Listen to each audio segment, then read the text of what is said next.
안녕하세요. 화학 수학 첫 번째 수업 시작하도록 하겠습니다. 첫 번째 챕터에서 우리가 다루게 될 내용은 한 가지 변수만 가지고 있는 함수의 미분에 관한 것입니다. 이번 챕터에서는 미분에 대해서 알아보고 다음 챕터에서는 그 역과정인 적분에 대해서 간단하게 살펴볼 예정입니다.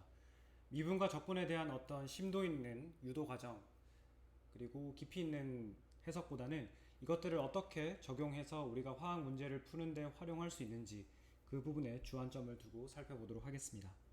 첫 번째는 함수입니다. 함수는 우리가 익히 잘 알고 있는 개념인데요.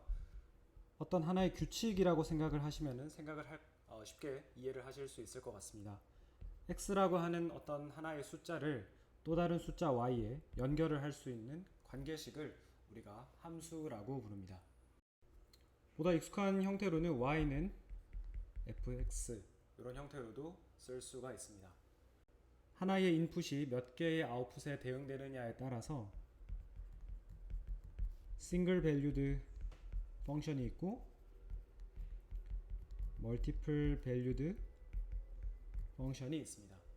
싱글 밸류드라고 하는 것은 그 이름에서도 자명하게 드러나다시피 하나의 x가 하나의 y 값에만 대응이 되는 그런 경우를 의미를 하게 됩니다. 멀티플 밸류드 같은 경우에는 하나의 x에 복수의 y가 대응이 되는 그런 함수를 의미를 하게 됩니다. 먼저 싱글 밸류드 펑션에 대해서 우리가 한번 살펴보면은 y는 x제곱과 같은 형태를 생각을 해볼 수가 있겠습니다. 마이너스 2에서부터 2 사이에 있는 x에 대해서 이 함수의 모양을 생각을 해보면은 마이너스 2에서 플러스 2 사이에 여기는 4의 값 이런 식의 모양을 가진 함수라고 생각을 할 수 있습니다. 그럼 우리가 어떤 x 값을 선택을 하더라도 거기에 대응되는 y 값이 하나만 존재를 하기 때문에 우리는 이런 함수를 일컬어서 싱글 밸류드 펑션이라고 이야기를 합니다. 그러면 이번에는 멀티플 밸류드 펑션에 대해서도 한번 살펴보도록 하겠습니다. 이번에는 y는 x제곱이 아니라 y제곱은 x라고 쓰는 함수를 한번 살펴보도록 하죠. x의 범위는 0에서부터 1 사이로 제한을 하도록 하겠습니다. 그러면 우리가 예를 들어서 x값 1에 대응되는 y값이 무엇이 있는지를 한번 살펴보면은 y는 플러스 1도 되고 마이너스 1도 될 수가 있습니다. 이것을 그래프를 통해서 살펴보면은 x축, y축 이렇게 있을 때에 그래프의 개형이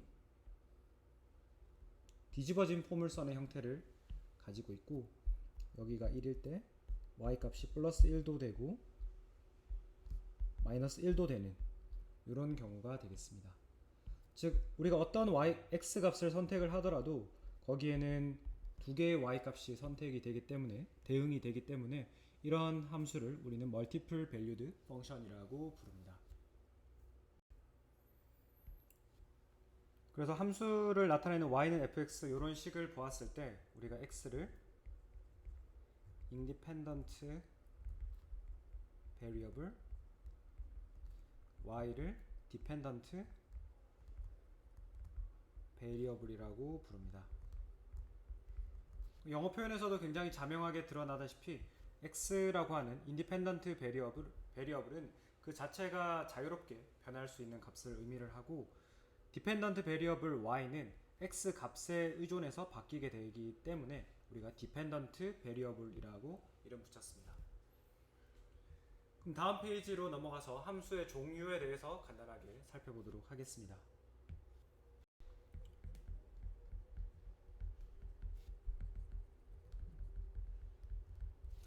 함수에는 여러 가지 종류가 있는데 우리가 크게 두 종류로 나누게 되면은 알지브레이크 펑션이랑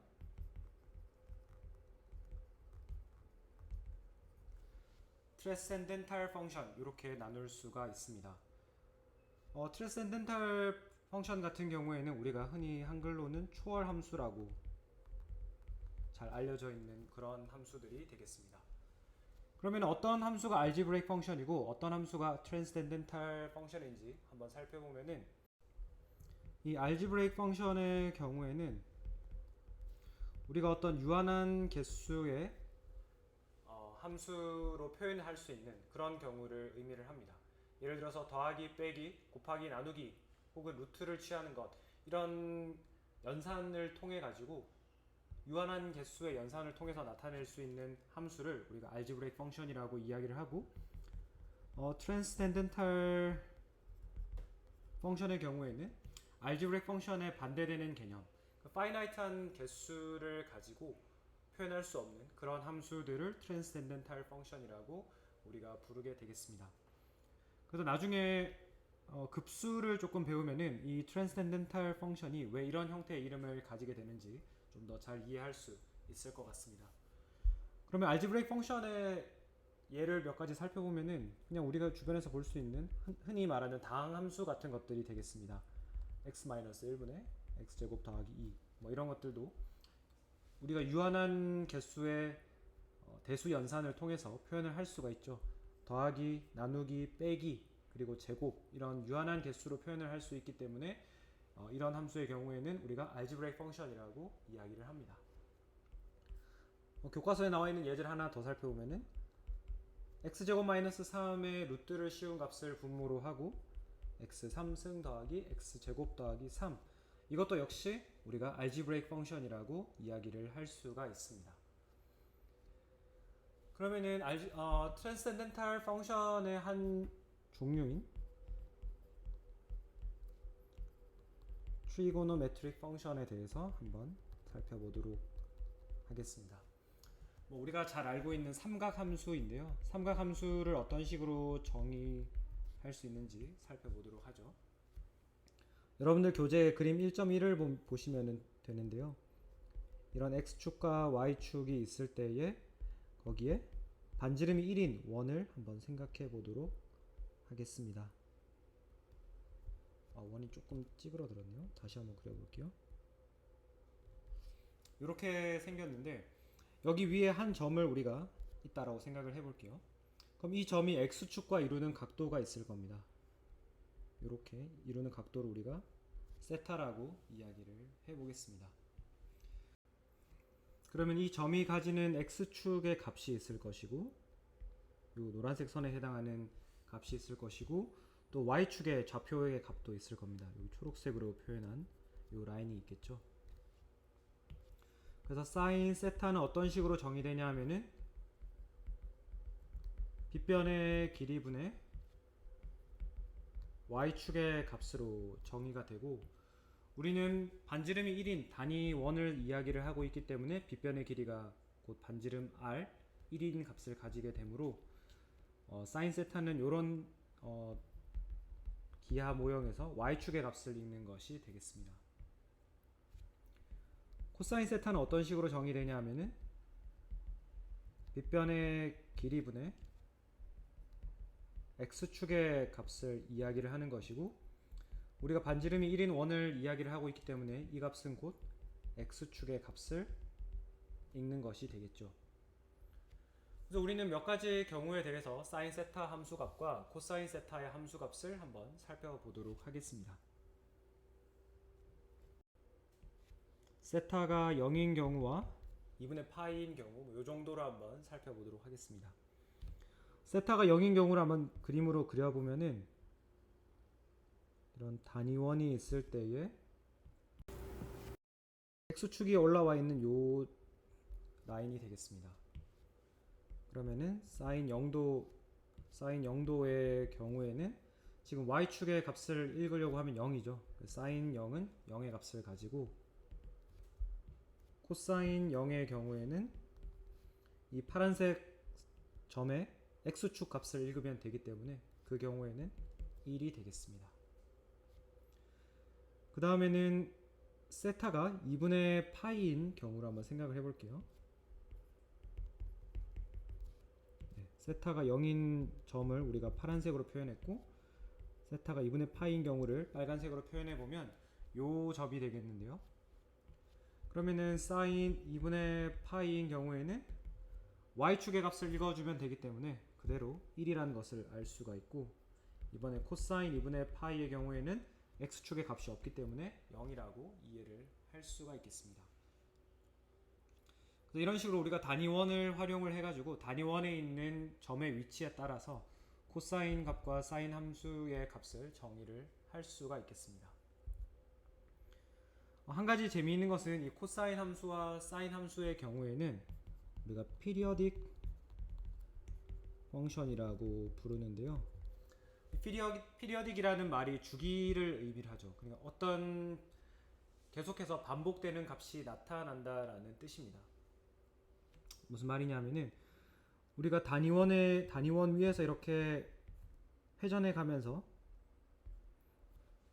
그 회전하고 있는 점의 x 값과 y 값을 읽고 있는데 우리가 이 원을 한 바퀴 뺑 그대로 둘러서 여기서부터 할까요? 여기서부터 한 바퀴 뺑 더 돌려서 2파이만큼 돌리게 되면은 다시 원래 위치로 돌아오게 되죠. 그래서 함수 f 세타의 값과 세타의 2파이만큼 더한 것의 함수 값이 같다라는 것을 알 수가 있습니다. 그래서 우리는 이런 함수를 가지고 주기성이 있다라고 이야기를 하고 그때의 주기 피리어드는 2파이라고 이야기를 합니다. 실제로 여러 가지 세타 값에 대해서 사인 함수를 그려보면은 파이, 2파이, 2분의 파이, 2분의 3파이 이렇게 있을 때에 플러스 1과 마이너스 1 사이로 이렇게 올라갔다가 내려왔다가 그 다음에 다시 여기서부터 다시 올라가서 여기서 1이 됐다가 내려왔다가 내려갔다가 올라갔다가 여기가 4파이 이렇게 되겠네요. 이런 형태의 모양을 가지고 있습니다. 그러면은 우리가 세타가 음수값인 경우에 대해서도 생각을 해볼 수가 있는데 세타가 양수 값을 가지는 경우를 우리가 시계 반대 방향으로 회전을 하고 있었죠. 카운터 클락와이즈로 죄송합니다. 클락와이즈로 회전하는 경우였다라고 하면은 세타가 음수인 경우는 클락와이즈 회전이라고 생각을 하시면 되겠습니다. 그래서 사인 세타 함수, 코사인 세타 함수 모두 다 양음에 대해서 모두 정의될 수 있다라는 이야기를 할 수 있겠고요. 그리고 삼각함수의 마지막에 해당하는 내용은 탄젠트 펑션이 되겠습니다. 탄젠트 펑션의 경우에는 우리가 앞에서 이야기했던 단위원에서 단위원이 모양이 좀 안 예쁘네요. 다시 한번 이러한 단위원에 대해서 원 위에 한 점이 있을 때에 x축의 값과 y축의 값이 있을 때에 탄젠트 세타라고 하는 것은 x축의 길이 분의 y축의 길이 이런 식으로 정의를 할 수가 있겠습니다. 그래서 여러분들이 이 함수 관계를 조금 더 유심히 살펴본다라고 하면은 이 경우에는 우리가 코사인 세타분의 사인 세타와 똑같구나 라는 것을 알 수도 있죠. 코사인 세타와 사인 세타의 경우에는 주기가 2파이였는데 탄젠트 세타의 경우에는 그 주기가 파이가 되겠습니다. 사실 이 그 단위원 위에서 점을 이렇게 이동시켜 보면은 왜 그런지를 알 수가 있습니다. 이건 한번 여러분들이 직접 확인을 해 보시죠. 우리는 다음 페이지로 넘어가서 또 다른 트랜스cendental 펑션인 exponential 펑션과 로가리즘 펑션에 대해서 한번 살펴보도록 하겠습니다.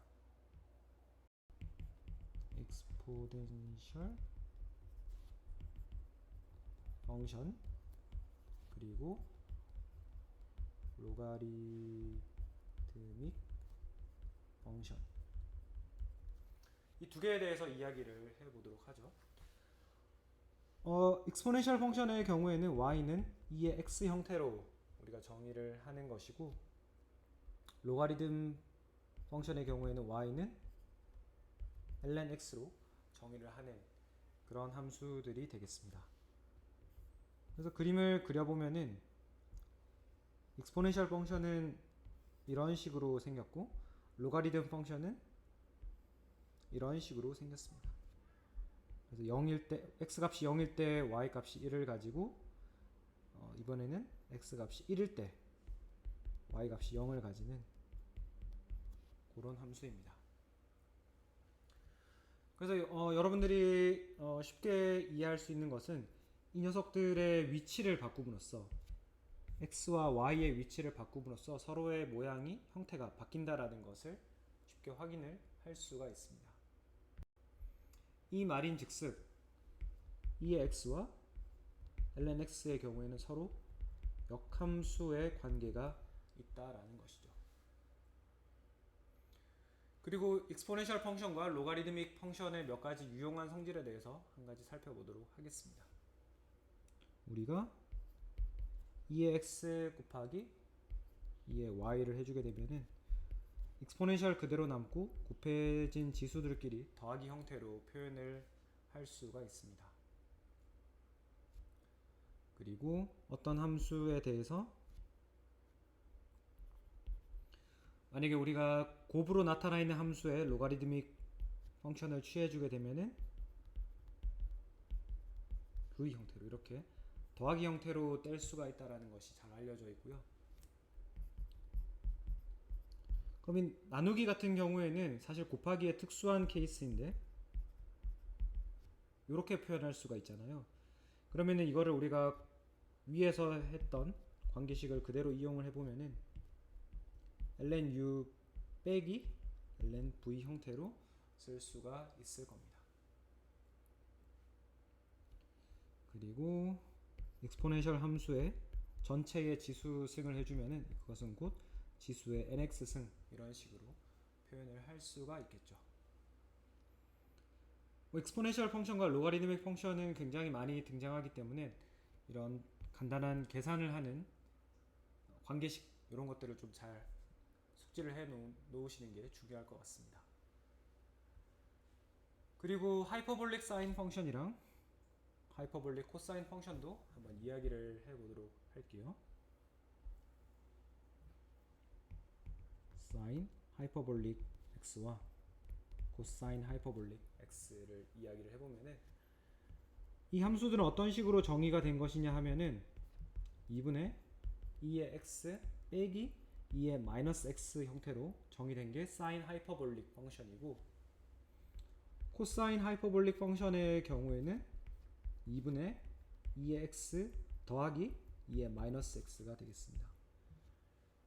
사인 하이퍼볼릭과 코사인 하이퍼볼릭 함수의 차이는 사인 하이퍼볼릭은 마이너스 사인을 가지고 있고 코사인 함수는 코사인 하이퍼볼릭 함수의 경우에는 플러스를 기호를 가지고 있습니다. 그러면은 사인 하이퍼볼릭 함수와 코사인 하이퍼볼릭 함수는 각각 기함수, 우함수 둘 중에 어느 것에 해당하는지도 우리가 이야기를 해볼 수 있을 텐데 코사인 하이퍼볼릭 함수부터 먼저 이야기를 해보면은 죄송합니다. 코사인 마이너스 x를 했을 때에 어떻게 되냐면은 2분의 2의 마이너스 x 더하기 2의 원래 있던 마이너스의 마이너스 x 이렇게 되기 때문에 정리를 하면은 이렇게 됩니다. 더하기에 있어서는 순서가 중요하지 않기 때문에 코사인 하이퍼볼릭 마이너스 x는 코사인 하이퍼볼릭 x와 정확하게 같은 함수가 되죠. 마이너스 x 값을 인풋으로 넣었을 때에 그 결과가 x를 넣었을 때의 아웃풋과 정확하게 똑같기 때문에 우리는 이런 함수를 even 펑션이라고 부릅니다. 즉 좌우가 똑같이 생긴 모양이다. y축을 중심으로 대칭이 되는 모양이다 라고 이야기를 할 수가 있겠고 사인 하이퍼볼릭 함수의 경우에는 마이너스를 인풋으로 집어넣게 되면은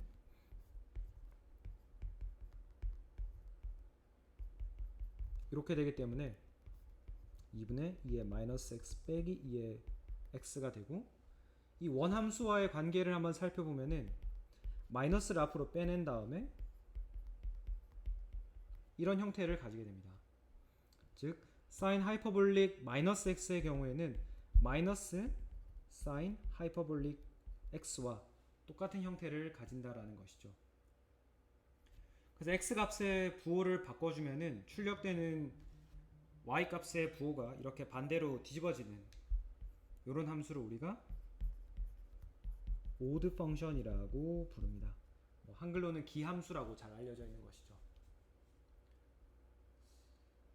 그 다음에 이 함수들이 왜 하이퍼볼릭 펑션이라고 하는 이름이 붙었는지는 여러분들이 이 관계식을 통해서 이야기를 해볼 수 있을 것 같은데요. 예를 들어서 우리가 코사인 제곱 x 더하기 사인 제곱 x를 하게 되면은 우리가 앞에서 이야기했던 그 단위 1에서의 기하 모형을 생각을 해보면은 그림을 계속 그려야 되네요. 어떤 임의의 점이 있을 때에 각도를 x라고 할 수 있겠죠. 코사인 x는 여기 값을 의미를 하는 거고 사인 y는 요 값을 의미를 하게 되죠. 그럼 우리가 피타고라스 법칙에 의해서 잘 생각을 해보면은 이 코사인 x에 해당하는 노란색 부분의 제곱과 그 다음에 세로변에 해당하는 요 초록색 값의 제곱을 취하면은 요 빗변의 제곱이 나오게 되죠. 그래서 1의 제곱, 즉 코사인 제곱 x 더하기 사인 제곱 x는 1이라는 것을 알 수가 있습니다. 그런데 우리가 이번에 살펴볼 것은 코사인 하이퍼볼릭 제곱 x 빼기 사인 하이퍼볼릭 제곱 x를 해주면은 우리가 이 값은 항상 일정하게 차이가 1로 유지된다라는 것을 알 수가 있습니다. 즉 관계식을 나타내보자면은 이것은 흡사 x제곱 마이너스 y제곱은 1 이런 그래프가 되기 때문에 이것은 우리가 잘 아는 하이퍼볼라 모양을 가지게 됩니다. 그래서 여기에서 얘들의 생긴 모양이 하이퍼볼라 같이 생겼기 때문에 요 코사인 하이퍼볼릭, 사인 하이퍼볼릭이라고 하는 이름이 붙은 것입니다.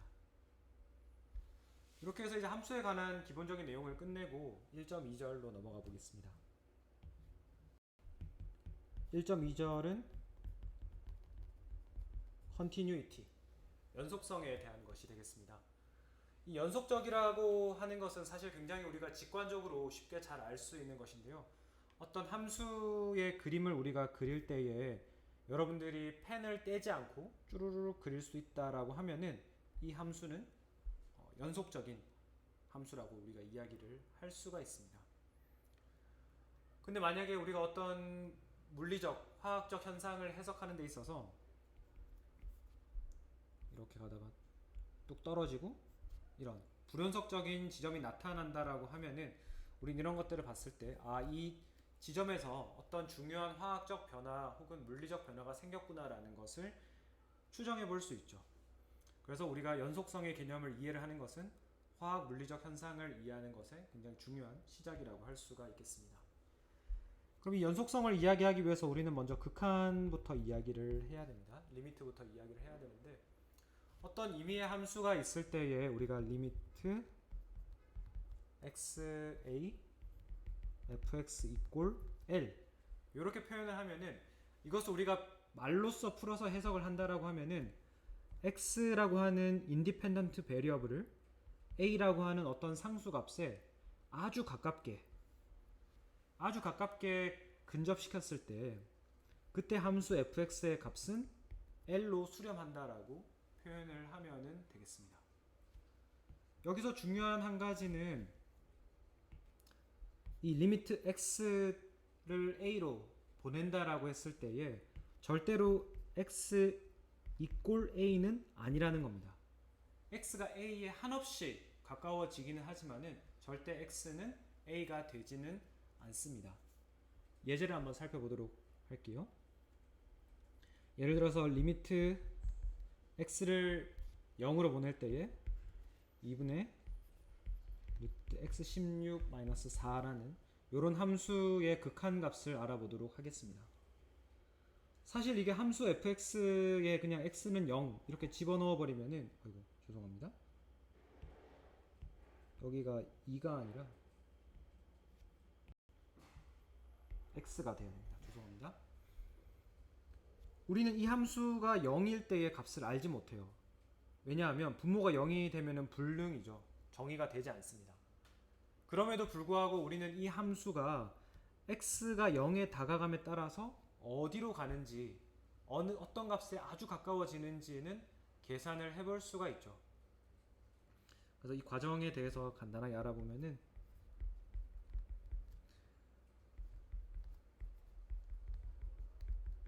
여기에다가 분모 분자에다가 분모의 영대는 요 인자가 문제가 되기 때문에 요 인자를 사라지게 할 수 있는 방법을 취할 겁니다. 분모 분자에 이렇게 똑같은 숫자를 곱해줬기 때문에 사실 아무것도 안 한 거랑 똑같죠.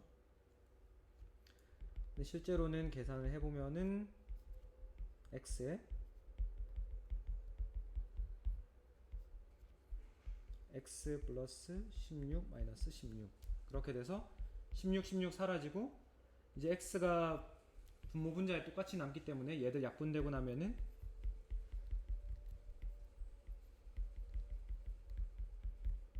이렇게 정의가 됩니다.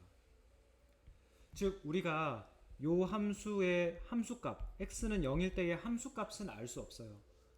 그럼에도 불구하고 우리는 이런 간단한 조작을 통해서 이 초록색으로 칠한 함수의 함수가 x로 0으로 다가갈 때의 극한값과 요 함수 파란색으로 표시한 함수가 x가 0으로 다가갈 때의 극한값이 같다라는 것을 알 수가 있고, 이제는 우리가 여기에 그냥 0을 넣어 볼 수도 있죠. 0을 넣어 보면은 8분의 1이라는 것을 알 수가 있습니다.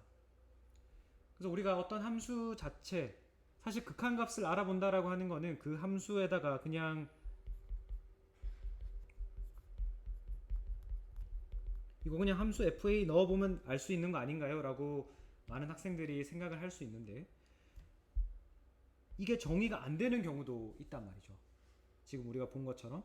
그래서 그 경우에는 이런 간단한 조작을 통해서 극한값은 함수의 모양은 바뀌었지만 극한값은 같은 그런 함수를 우리가 만들어낸 다음에 그 함수의 극한값을 계산해서 알아보면 된다. 이렇게 이야기를 할 수가 있겠습니다. 좀 더 내려가서 이번에는 극한을 left hand 그 다음에 right hand 리미트를 알아보도록 하겠습니다. 레프트 핸드는 왼쪽에서 다가오는 좌극한을 의미를 하고, 라이트 핸드의 경우에는 우측에서 다가오는 우극한을 이야기를 하게 되겠습니다. 그럼 이거는 기호로서 어떻게 표현을 하냐 하면은 우리가 리미트 x가 a로 다가가는데, 만약에 x가 a보다 더 큰 쪽 오른쪽에서 다가오게 되는 경우에는 a 플러스라고 표현을 해줍니다. 그래서 fx의 우극한 이런 식으로 우리가 표현을 하고, 그때 함수값이 l이라고 하면 우리가 특별히 우극한이라는 것을 표현해주기 위해서 l 플러스 이렇게 표기를 해주게 됩니다. 그럼 이거를 조금 더 엄밀하게 표현을 하면은 x가 a 플러스로 다가올 때에 fx의 함수값이 어떻게 되느냐, 극한값이 이것은 입실론이라고 하는 아주 작게 되는 0에 가까이 다가가는 값이 있을 때에 우리가 a를 다가가긴 가는데 오른쪽에서 다가오기 때문에 플러스 입실론 이렇게 표현을 할 수가 있겠죠. 그래서 이때의 극한값을 f a 플러스라고 우리가 표현을 하고, 혹은 뭐 l 플러스 이렇게 계산을 해서 플러스 표시를 해주기도 합니다. 그럼 우극한을 이런 식으로 정의를 했기 때문에 좌극한도 비슷한 형태로 정의할 수 있겠죠. 이번에는 왼쪽에서 다가오기 때문에 a 값보다 더 작은 왼쪽에서 다가와서 마이너스 기호를 붙여주고, fx는 역시 똑같이 정의할 수 있어요. 이번에는 입실론이 0으로 다가가는데 a 값보다 더 작은 경우에 작은 곳에서 다가오는 극한이죠. a 값이 여기 있을 때 이쪽에서 다가오는 극한이기 때문에 마이너스 입실론으로 이야기를 할 수 있고, 표기를 할 때 a 마이너스 혹은 극한값에 l 마이너스 이렇게 표현을 해주면 되겠습니다. 그리고 나서 우리가 좌극한과 우극한이 다른 요 예제를 한 가지만 살펴보고 넘어가도록 할게요. 우리가 아주 자주 만나게 되는 함수 중에 하나인데, 헤비사이드 스텝 펑션이라는 것이 있습니다. 이 함수는 어떻게 생긴 녀석이냐면은 x축, y축 이렇게 있을 때 x가 0보다 작을 때에는 이런 0의 값을 가지다가 x가 0보다 클 때에는 1의 값을 가지는 그런 함수가 되겠습니다. 그래서 헤비사이드 스텝 펑션 h는 x가 0보다 작을 때는 0의 함수 값을 가지고 0보다 클 때에는 1의 함수 값을 가지는 그런 것이 되겠습니다. 그래서 우리가 x는 0을 기준으로 봤을 때에 우극한 오른쪽에서 다가오는 극한은 어떻게 되죠? x가 0으로 이렇게 다가가는데 오른쪽에서 오는 경우에는 극한 값이 1이 되고 0 마이너스 좌극한을 보게 된다라고 하면은 0보다 작은 쪽에서 이렇게 다가오기 때문에 그때 함수 값은 0이 되죠. 이처럼 우극한과 좌극한이 다른 함수도 존재합니다. 뭐 사실 몇몇 분들은 눈치를 채셨을 수도 있는데 이 좌극한과 우극한의 개념을 이용을 하면은 우리가 연속이라고 하는 걸 정의할 수도 있겠구나라고 눈치를 채셨을 수도 있어요. 무슨 말이냐면은 헤비사이드 스텝 펑션은 여러분이 눈으로 보기에도 지금 불연속적인 함수라는 걸 알 수가 있습니다. 그렇죠? x는 0에서 이렇게 끊겨 있죠. 불연속 함수인데 지금 보면은 x는 0에서의 레프트 핸드 리미트와 라이트 핸드 리미트가 서로 다르죠. 그죠? 우극한의 경우에는 1인데 좌극한의 경우에는 0이에요. 이렇게 좌극한과 우극한이 다르면은 함수가 연속적이지 않겠구나라는 그런 아이디어를 우리가 얻을 수가 있습니다. 요걸 바탕으로 연속성 continuous를 한 번 더 정의를 해보면은 어떤 함수가 x는 a에서 만약에 연속이라고 하면은 그 함수는 x는 a 플러스 마이너스 fx가 즉 요 좌변의 식이 의미하는 것은 우극한, 좌극한 모두를 이야기를 하는 건데 이 좌극한과 우극한이 서로 같아야 되고 그때의 값이 뭘로 같아야 되냐면은 x는 a에서의 함수값과 같다라고 하면은 우리는 이런 함수를 x는 a에서 연속이다라고 이야기를 합니다. 사실 이게 수학적으로 써서 조금 복잡해 보일 수 있지만은 그림으로 그려보면 굉장히 당연한 이야기가 됩니다. 이런 임의의 함수가 있을 때에 x는 a 지점에서 이 함수가 연속인지 아닌지를 한번 검사해 보도록 합시다. 그러면은 먼저 우리는 좌극한과 우극한을 봐야 돼요. 좌극한의 경우에는 이렇게 따라와서 이 지점으로 수렴하게 되고 우극한의 경우에는 이렇게 와서 수렴하게 됩니다. 그리고 그때의 수렴되는 값이 함수값 fa로 수렴을 하게 되죠.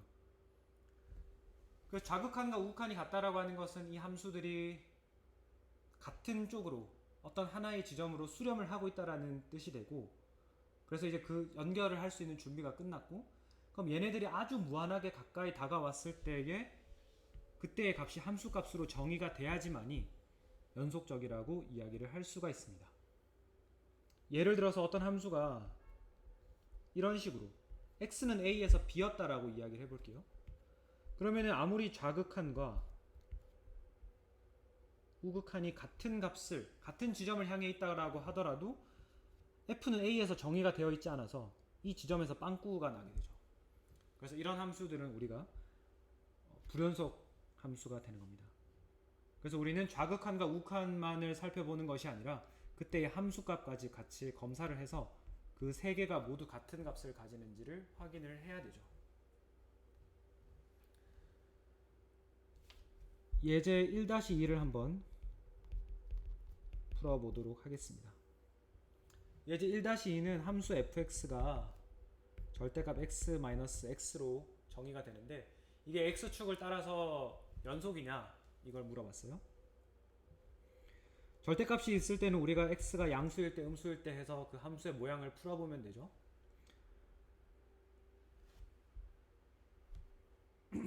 x가 0보다 클 때에는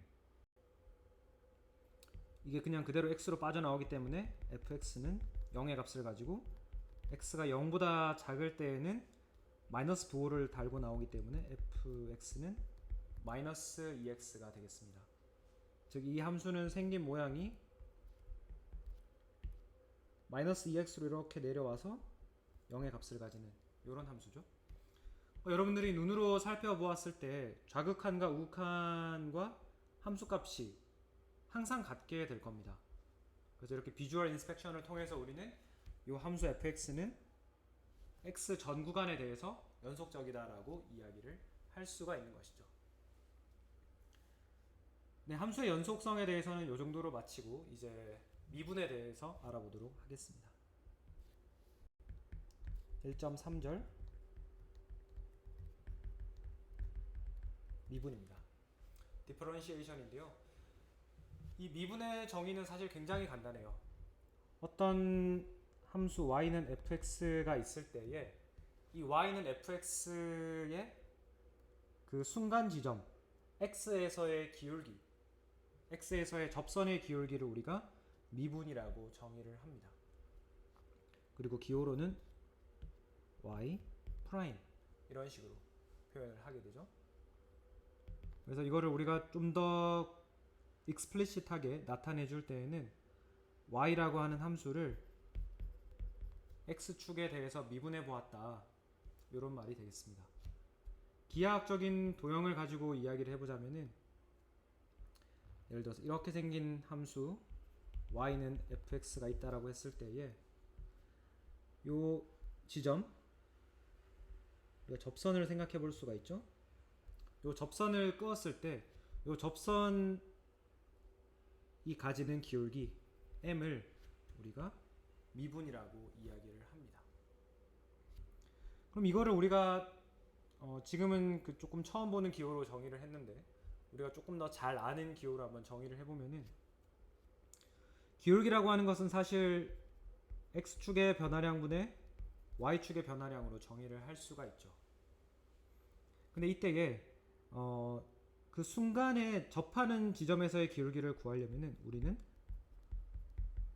x축 변화량을 0으로 아주 작게 만들어 주면 됩니다. 이거를 계산하려고 하면은 x를 0으로 수렴시킬 때에 x 플러스 델타 x의 y 값에서 y는 x에서의 값을 빼주면 되죠. 그죠? 그러니까 우리가 요 지점을 x라고 하고 요 지점 x 플러스 델타 x라고 이야기했을 때에, 내가 요 직선의 기울기를 알고 싶다라고 하면은 요 델타 x와 그 다음에 함수값의 차이를 계산을 해주면 됩니다. 그래서 이 함수값의 차이, 요 부분을 우리가 이렇게 표현할 수 있고, x축 변화량은 델타 x로 표현할 수 있겠죠.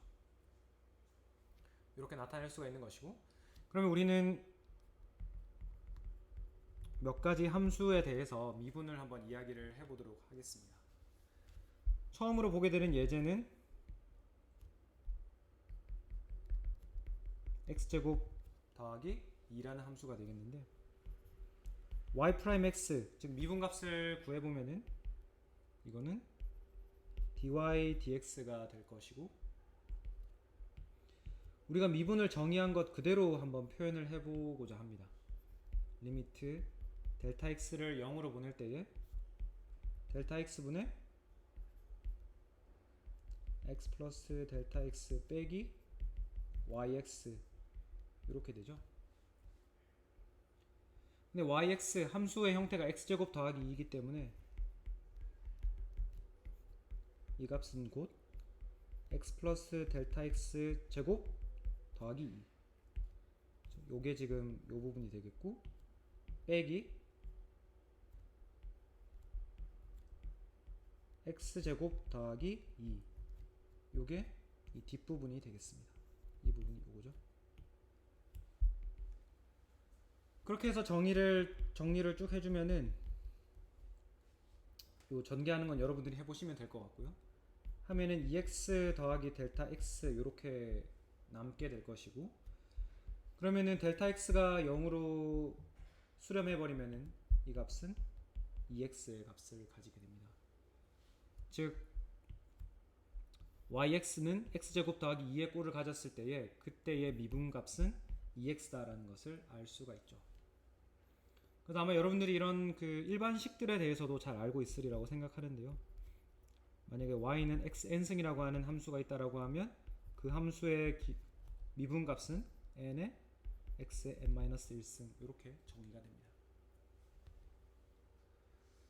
뭐 이런 식을 통해서 우리가 이제 여러 가지 함수들의 도함수 혹은 미분의 결과를 찾아볼 수가 있습니다. 여러분들이 교과서를 보시면서 몇 가지 함수들에 대해서 더 연습을 해보시면 될 것 같고, 그 다음에 우리가 미분할 때 이제 유용하게 사용할 수 있는 룰이 몇 가지가 있는데, 곱함수의 미분, uv 곱함수의 미분을 구한다라고 하면은 앞에 함수 먼저 미분하고 뒤에 함수 그대로 두고 곱하고, 그 다음에 앞에 함수 그대로 두고 뒤에 함수 미분한 형태로 이렇게 해주면 되겠습니다. 그럼 나누기 형태로 되어 있는 함수를 미분할 때는 어떻게 될까요? 이것도 역시 곱함수의 미분이랑 똑같아요. 다만 이번에는 그 v의 지수를 마이너스 1이라고 생각을 하시면 되겠죠. 이렇게 해서 하면은 우리가 역시 똑같이 미분을 할 수가 있겠습니다. 예제 1-3을 한번 풀어보도록 할게요. y는 fx일 때 굉장히 복잡한 함수를 미분해 보아라는 것이 되겠습니다. 이번엔 함수가 이제 3개가 곱해져 있으니까 똑같아요. 요거를 u라고 생각하고 뒤에 나와 있는 것들을 v라고 생각을 해서 먼저 1차적으로 미분을 하고 그 다음에 v 부분을 다시 미분을 하면 되겠죠. 그럼 앞에 먼저 미분해서 2x 곱하기 v 부분 그대로 둘게요. 이게 그대로 쓴 부분이 나올 것이고, 그 다음에 이번에는 앞에 부분을 그대로 두고 2의 마이너스 x 코사인 x를 미분하겠다, 이렇게 하면 됩니다. 이 뒷부분도 역시 곱함수죠. 2의 마이너스 x 곱하기 코사인 x라고 우리가 생각할 수 있으니까 한 번 더 미분을 해주면은 앞에는 그대로 쓰고 x제곱, 우리가 지금 수업 시간엔 다 일일이 복습을 하지 않았지만은 익스포넨셜 함수의 경우에는 미분을 해도 그대로 익스포넨셜 그대로 나오고, sin x 미분하면 뭐 코사인 x고, 코사인 x 미분하면 마이너스 sin x고, 뭐 이런 관계식들이 있죠. 그래서 여러분들이 이런 것들을 조금 따로 복습을 해 두셔야 되겠습니다. 우리 수업이 이런 디테일한 부분까지 다 커버하기에는 조금 시간이 부족하기 때문에. 그리고 여기는 지금 2의 마이너스 x이기 때문에 이것도 역시 우리가 두 개의 함수가 곱해져 있는 거라고 생각을 할 수가 있어요. 어떻게 할 수 있냐면은 이런 식으로 해서 fx는 마이너스 x 이런 식으로 생각할 수가 있거든요. 그러면은 2의 마이너스 x를 미분하면 그대로 2의 마이너스 x가 나오고, 마이너스 x를 미분한 마이너스 1이 이렇게 딸려 나오겠죠. 여기에 코사인 x가 붙게 되고, 뒤에는 이번엔 2의 마이너스 x는 그대로 두고 코사인 x를 미분하니까 마이너스 사인 x가 나오게 됩니다. 이렇게 해서 이제 쭉 정리를 하면 되겠죠. 네, 더 정리하는 것은 여러분들에게 맡기고 우리는 다음 페이지로 넘어가도록 하겠습니다. 나중에 여러분들이 연력학을 배울 때에 많이 등장하게 되는 체인 룰이라고 하는 것이 있는데요. 이 체인 룰이라고 하는 것은 우리가 곱함수로 나타났을 때, 예를 들어서 y는 fu의 형태로 나타나는 것이고, 근데 이 u라고 하는 것도 이번에는 x라고 하는 것의 또 다른 함수예요. u는 gx라고 표현을 하겠습니다. 그럼 결국에는 이 y는 fu라고 하는 것을 우리가 y와 x와의 관계식을 찾고 싶다라고 하면은 y는 f 안에 인풋을 뭘로 받을 거냐 하면 gx로 인풋을 받으면 되죠. 그러면 우리가 지금 봤을 때에 y라고 하는 녀석과 u라고 하는 녀석, 그리고 u라고 하는 녀석과 x라고 하는 녀석이 이렇게 쭉 연결돼서 관계가 되어 있잖아요. 그래서 이런 것들이 있을 때에 우리가 내가 만약에 dy, dx를 알고 싶다. 이럴 경우 우리가 할 수 있는 유용한 방법이 뭐냐 하면은 y를 먼저 u에 대해서 미분을 해요.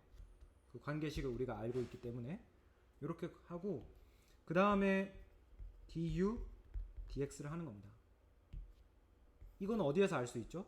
바로 u는 gx라고 하는 그 관계식에서부터 알 수가 있는 겁니다. 그래서 이런 식으로 나타내는 여러 가지 변수들이 체인으로 마치 쭉 이렇게 연결이 되어 있을 때에 제일 처음의 변수와 제일 마지막의 변수 사이에 어떤 미분 관계를 알고 싶다라고 했을 때 그 중간 변수를 우리가 이용을 해서 이런 체인 룰을 활용을 할 수가 있습니다. 나중에 우리 책에서도 조금 살펴볼 텐데 나중에 그 기체 상태 방정식, 뭐 PVT 이런 거 이야기할 때에 이런 부분이 좀 등장하게 됩니다. 예를 들어서 우리가 yx는 sin x제곱 더하기 2 이런 함수가 있다라고 했을 때에 우리가 dy dx를 알고 싶다 이런 것들을 한번 해볼게요. dy dx를 알고 싶다. 근데 우리가 이거를 뭐 물론 그 합성함수의 미분법이 조금 익숙하신 분들은 뭐 바로 하셔도 되겠지만 이게 내가 조금 익숙하지 않다라고 하면은 x제곱 더하기 2를 u라고 둘 수 있죠. 그래서 y는 fu라고 둘 수 있고 u는 gx라고 둘 수 있죠. 이게 바로 x제곱 더하기 2 이렇게 되는 거죠. 그리고 요거는 sin u가 되는 거고요. 그 dy dx를 구하고 싶은데 우리가 알고 있는 것은 y와 u의 관계, u와 x의 관계 이렇게 있으니까 dy du 곱하기 du dx 이렇게 할 수 있고 그럼 dy du 하면 어때요? sin u 함수 미분하면 cosine u 되고 dy dx 계산해 보면 우리가 앞에서 했죠. 이거는 2x 되죠. 그리고 나서 우리가 원래는 지금 그 u가 최종 변수가 아니기 때문에 그죠? 우리가 원래는 x라는 변수만 이용하고 있기 때문에 이것을 가져와서 넣으면 2x cosine x제곱 더하기 2 이런 식으로 최종 함수의 형태를 결정할 수가 있겠습니다. 다음 페이지로 넘어가서 리니어 오퍼레이션에 대해서 알아보도록 하겠습니다. 이 선형 연산이라고 하는 리니어 오퍼레이터는 리니어 오퍼레이션 이것은 사실 우리가 여러분들이 나중에 2학년이 되어서 물리화학 2에서 양자 파트를 배우게 되면 굉장히 자주 등장하게 되는 녀석입니다. 그래서 잘 알아두시면 좋을 것 같아요. 리니어 오퍼레이션이라고 하는 것은 뭐냐 하면은 두 가지 중요한 연산의 성질을 만족시키는 것을 우리가 리니어 오퍼레이션이라고 이야기를 합니다. 첫 번째 조건은 additivity. 그다음 두 번째 조건은 homogeneity가 되겠습니다. 이렇게 써놓으면 사실은 조금 이게 무슨 말인가 싶겠죠. 그래서 우리가 좀 더 구체적인 결과를 써보면은 어떤 함수 값을 계산한데 우리가 리니어 오퍼레이션은 L이라고 대문자 L로 표현을 해볼게요. 이 x 더하기 y의 연산을 가한 거나 각각의 변수에 대해서 함수 값을 취한 거를 더했을 때에 그 결과가 같으면은 우리가 additiv이티가 있다라고 이야기를 합니다. 호모지니어티는 뭐냐 하면은 우리가 어떤 변수의 a배를 한 거를 함수 값으로 계산을 한 것이 원래 값을 계산한 거에다가 a배를 한 것과 같으면은 이런 오퍼레이션은 리니어 오퍼레이션이라고 우리가 이야기를 합니다. 이렇게 써놓으니까 약간 긴가민가 하실 텐데 실제 함수를 가지고 한번 이야기를 해보도록 하겠습니다. 첫 번째 테스트 해볼 것은 스퀘어입니다. 제곱을 하는 거죠. 그러면은 제곱 함수는 additiv이티가 있냐 확인을 해보면은 x 플러스 y의 제곱과 각각의 값을 제곱한 거를 더한 것이 같은가요? 같지 않죠. 여기는 EXY가 추가로 생기죠. 같지 않기 때문에 스퀘어는 리니어 오퍼레이션이 아니다라고 우리가 이야기를 할 수 있습니다. 그렇지만 우리가 미분은 어떨까요? 디퍼런시에이션. 예를 들어서 여러분들이 어떤 의미의 함수가 있다라고 해볼게요.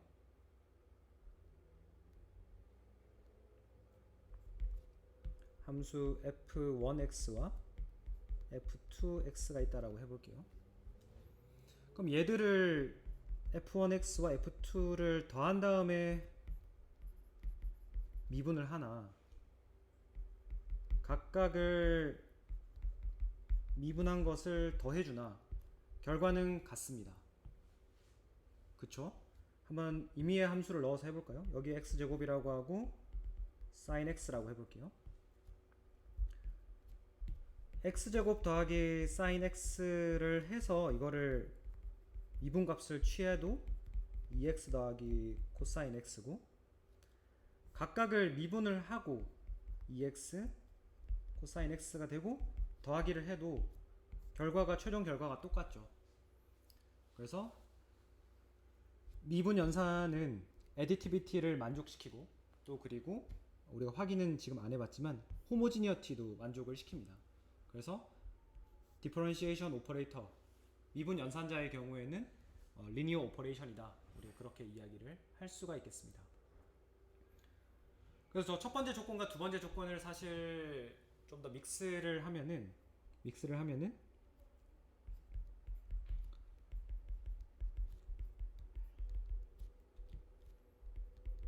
이렇게 각각의 함수에 어떤 상수배를 해준 다음에 여기에 오퍼레이션을 했을 때 그 결과가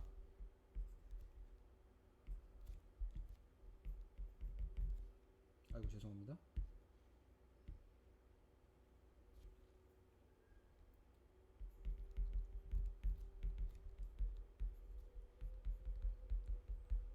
이렇게 더하기를 떼가지고 각각을 할 수 있느냐, 그리고 중간에 들어가 있는 여기 요 상수들이 이 리니어 오퍼레이션 밖으로 빠져나올 수 있느냐, 요거를 테스트를 해보면은 이 L이라고 하는 오퍼레이션이 리니어 오퍼레이션인지 아닌지를 확인을 할 수 있습니다. 네, 다음 페이지로 넘어가도록 하겠습니다. 그 다음에 우리가 시퀀셜 데리바티브라고 하는 것도 이야기를 해볼 수가 있는데,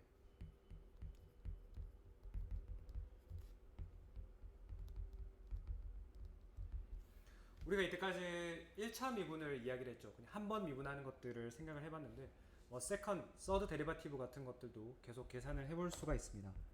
예를 들어서 yx는 x제곱에 2의 x 이렇게 정의가 되는 함수가 있을 때에 1차 미분, 퍼스트 데리바티브의 경우에는 dy dx로 표현을 할 수가 있을 거고, 우리가 자세하게 과정을 따라가 보진 않겠지만은 이런 식으로 표현을 할 수가 있고, 그 다음에 2차 미분값은 여기서 한 번 더 y'을 한 번 더 미분을 한 것이 되겠습니다.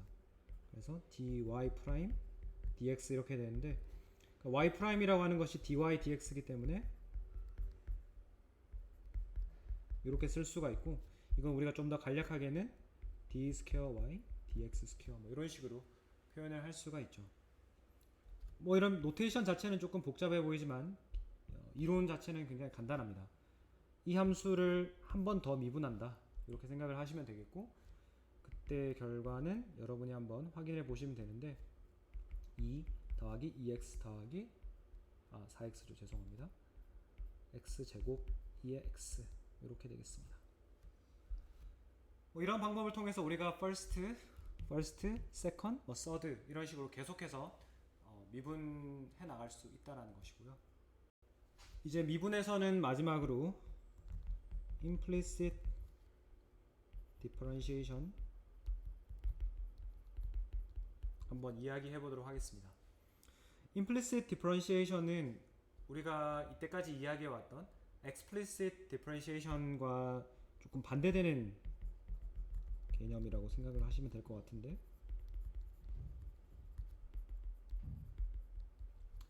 여기에서는 함수가 우리가 y는 fx 형태로 주어져 있어서 바로 미분을 할 수 있는 dy dx를 구할 수 있는 그런 형태가 되겠습니다.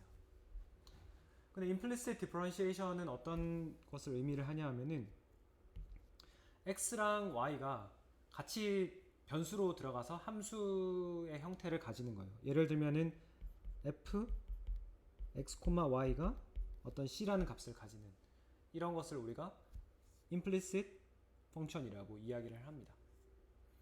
이런 함수의 예를 여러 가지를 생각을 해볼 수가 있을 텐데, 우리 책에 나와 있는 것은 x 3승 더하기 y 더하기 x y 3승 이런 것들이 있겠죠. 이게 더해서 2가 되는 이런 경우를 의미를 하게 되겠습니다. 그러면은 explicit하게 나타나 있는 함수의 경우에는 우리가 y는 fx를 그대로 미분을 하면, 우변만 미분을 하면 됐었는데, 이런 식으로 나타난 건 어떻게 미분을 해야 되냐? y 이꼴 뭐시기로 정리가 잘 안 되죠. y 이꼴 fx 형태로 정리가 잘 안 됩니다. 그래서 이럴 때에는 우리가 앞에서 곱함수를 미분했던 것처럼 똑같이 접근을 하면 돼요. 그래서 x와 y를 각각의 변수로 생각을 하고 x 3승 곱하기 y를 먼저 미분을 해보면은 x 3승 적분에 미분을 해서 x 3x 제곱 y 이렇게 쓸 수가 있겠고요. 그 다음에 이제 y를 미분을 하는데 x 3승은 그대로 두고 y를 미분을 할 때에 y와 x 사이의 관계를 명확하게 알 수 없기 때문에 dy, dx 이렇게 그대로 남겨두는 겁니다. y를 x에 대해서 미분했다라는 그 자체를 그대로 남겨두는 거죠. 그 다음에 뒤에 함수에 대해서도 똑같이 할 수 있어요. x를 먼저 미분하면 y 3승이 남죠. 그 다음에 이번엔 x를 그대로 두고 y를 미분을 할 건데, y를 미분하면 3y 제곱이 나오죠. 그 다음에 사실 y를 우리가 x에 대해서 미분한 거기 때문에 dy dx가 붙습니다. 이거를 좀 더 자세하게 이해를 해보려면은 체인 룰을 생각을 해보면 되는데, 우리가 fy는 y 3승이라고 생각을 하고, y와 x의 관계는 사실 명확하게 잘 몰라요. 잘 모르는데 그때에 우리가 df dx를 계산을 하고 싶은 거죠. 그죠? 지금 y는 3승이라고 하는 이 함수를 x에 대해서 미분하고 싶단 말이에요. 그럼 체인 룰을 사용해서 df dy, dy dx 이렇게 표현을 할 수가 있을 거고, 이거를 계산하면 3y 제곱이 남고 뒤에 dy dx는 그냥 그대로 붙여주면 되는 거죠. 이렇게 하고 우변도 역시 미분하면 이제 0이 상수니까 0이 남게 되겠죠. 그러면 우리가 이제 dy dx를 알고 싶다라고 하면 이 dy dx를 한 곳으로 몰아서 정리를 해주면 됩니다. 그래서 x 3승 더하기 3x y 제곱 dy dx는 마이너스 y 3승 빼기 3x 제곱 y 뭐 이런 식으로 표현할 수가 있겠죠. 이제 식을 정리하면 dy dx는 x 3승 더하기 3x y 제곱 마이너스 y 3승 빼기 3x 제곱 y 뭐 이런 식으로 우리가 함수의 모양을, 도함수 dy dx의 모양을 결정을 할 수가 있습니다. 그리고 이러한 도함수의 값을 알고 싶다. 이 dy dx가 x 이꼴 1, y 이꼴 1에서의 값을 알고 싶다. 그러면은 여기에다가 요 표현식에다가 집어넣어 주면 돼요. x는 1, y는 1. 1 더하기 3 곱하기 1 곱하기 1 마이너스 1 빼기 3 곱하기 1 곱하기 1. 그래서 마이너스 1이라고 하는 것을 알 수가 있죠. 즉, 요 함수 x세제곱 더하기 y 더하기 x세제곱 곱하기 y 더하기 xy 세제곱 이꼴 2. 이 함수가 어떻게 생긴 모양인지는 모르겠지만 이 함수가 1,1에서의 접선의 기울기를 그려보면 그 기울기가 마이너스 1이다 라고 하는 것을 이런 implicit differentiation 통해서 우리가 알아볼 수가 있습니다. 이제 넘어가서 1장의 마지막 내용 다뤄보도록 하죠. 1.4절 엑스트리마가 되겠습니다. 그래서 우리가 이 미분을 뭐 여러 분야에 물론 활용을 하지만은 그 중에서 우리가 가장 많이 활용하는 분야 중에 하나가 극대값과 극소값을 찾는 경우에 해당합니다. 그러면 이 극대값, 로컬 맥시멈과 극소값, 로컬 미니멈,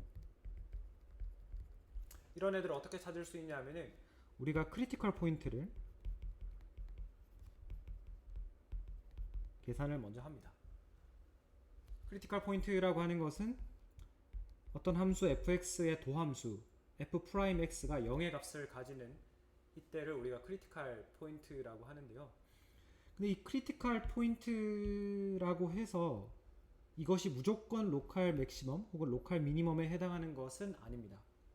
즉 크리티컬 포인트라고 하는 것은 벤 다이어그램을 그리면은 이런 로컬 맥시멈과 로컬 미니멈이 되기 위한 필요 조건, necessary condition이지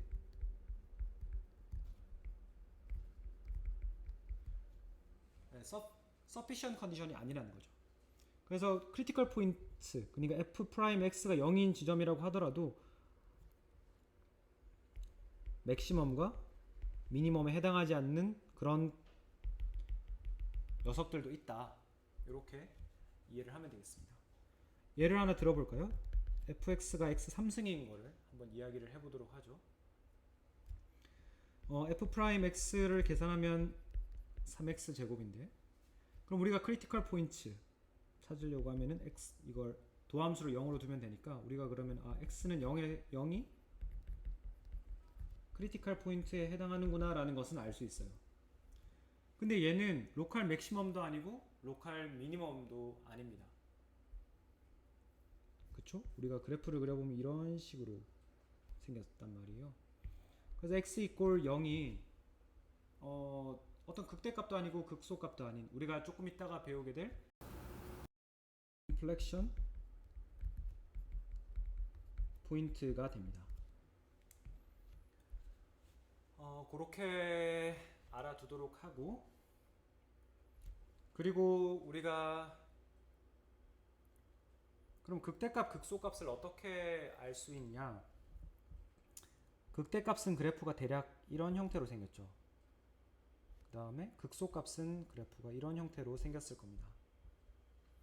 그럼 우리가 한 가지 알 수 있는 것은 극대값이 여기 x 이꼴 c라고 했을 때에 극대값의 경우에는 기울기가 x 이꼴 c 이전에는 기울기가 양수값을 가지다가 c를 지나가면은 기울기가 음수값이 되죠. 이건 당연한 거예요.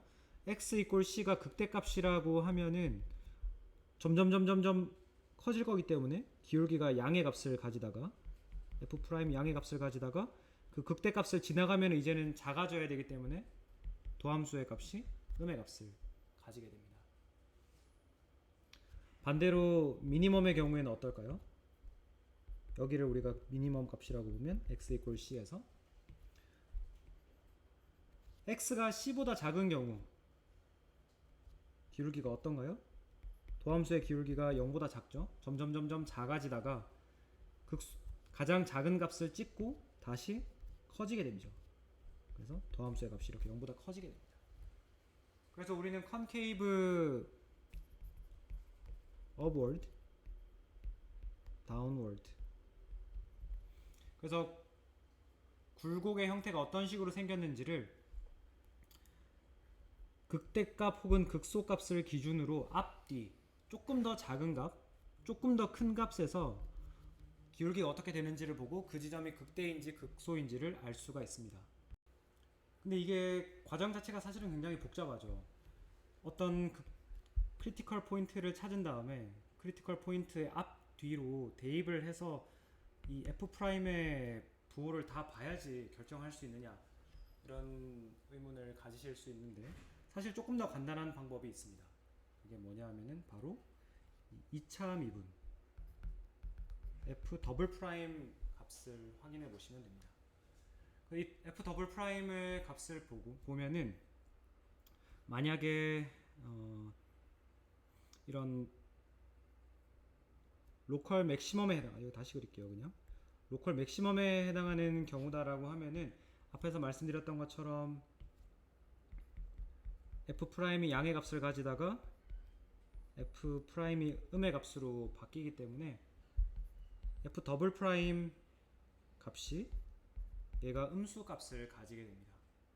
기울기가 급하다가 점점점 완화돼서 완만해지다가 다시 음수로 바뀌는 이런 케이스이기 때문에 기울기가 양의 값에서 음의 값으로 바뀌어가기 위해서 f 더블 프라임 x는 음의 값을 가져야 되는 거죠. 그러면은 미니멈일 때는 어떨까요? 미니멈인 경우에 대해서도 살펴보면은 기울기가 음의 값을 가지다가 즉 계속 작아지다가 다시 이렇게 커지게 되겠죠. 그래서 이때는 기울기의 변화량을 보면은 양수 값을 가지게 됩니다. 그래서 우리가 다시 한 번 더 정의를 하자면 로컬 맥시멈의 경우에는 우리가 f 프라임 c의 값이 0이 돼야 되고 그 다음에 f 더블 프라임 c의 값이 음수면은 그 지점은 로컬 맥시멈에 해당하는 것이 되겠고, 로컬 미니멈의 경우에는 f 프라임 c가 역시 0, 크리티컬 포인트에 해당하고 f 더블 프라임 c가 0보다 큰 그런 경우가 되겠습니다. 그러면은 만약에 크리티컬 포인트에 해당하고 f 더블 프라임 c가 0에 해당하는 경우는 어떻게 될까? 이 경우에는 우리가 조금 더 면밀히 살펴봐야 되는데, 만약에 f 더블 프라임 c가 0에 해당하는데 f 더블 프라임 x가 x는 c를 기준으로 좌우에서 만약에 부호가 바뀐다라고 하면은 그것은 바로 이 지점이 인플렉션 포인트라는 뜻이 됩니다. 그래서 앞에서 이야기했던 x 3승 한번 다시 살펴볼게요. x 3승 하면은 f 프라임 x가 3x 제곱으로 크리티컬 포인트는 x는 0에서죠. 그래서 이거의 캐릭터를 알기 위해서 더블 프라임을 해보면은 6x라는 것을 알 수가 있고, 그럼 6x라고 하는 녀석은 이렇게 그리면 y는 그냥 6x라고 할까요? 6x라고 하는 그래프를 보면은 x는 0을 기준으로 값이 플러스와 음수로 부호가 바뀌게 되죠.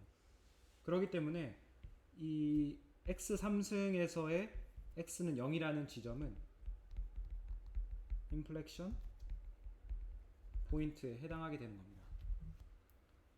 그럼 여러분들이 한 가지 착각을 할 수 있는 것은, 그럼 어떤 함수가 1궤도 함수가 0의 값을 가지고 2궤도 함수도 0을 가지면은 그냥 그 지점은 인플렉션 포인트야 인가 보다 이렇게 생각할 수 있어요. 근데 아니라는 겁니다. 아니고 요 조건이 반드시 들어가야 돼요. 2궤도 함수의 부호가 sin of f 더블 프라임 x가 x equal c에서 반전이 일어나야 된다. 바뀌어야 된다라는 거예요. 네, 그래서 이렇게 하면은 우리가 이제 미분을 이용해서 할 수 있는 다양한 응용들까지도 다 커버를 한 것 같습니다. 그래서 오늘은 첫 번째 시간으로 미분에 대해서 간단하게 알아봤습니다. 사실 여러분들이 아마도 이 부분은 뭐 초월함수, 미분 이런 부분을 빼고는 고등학교 때 많이 다뤘던 부분들일 텐데, 그런 쉬운 부분들도 있겠지만 한 번 더 복습을 하시고 뭐 초월함수의 미분 같은 부분들은 한 번 더 꼼꼼하게 교과서를 읽어보시는 것으로 마무리를 하도록 하겠습니다. 수고 많으셨습니다. 감사합니다.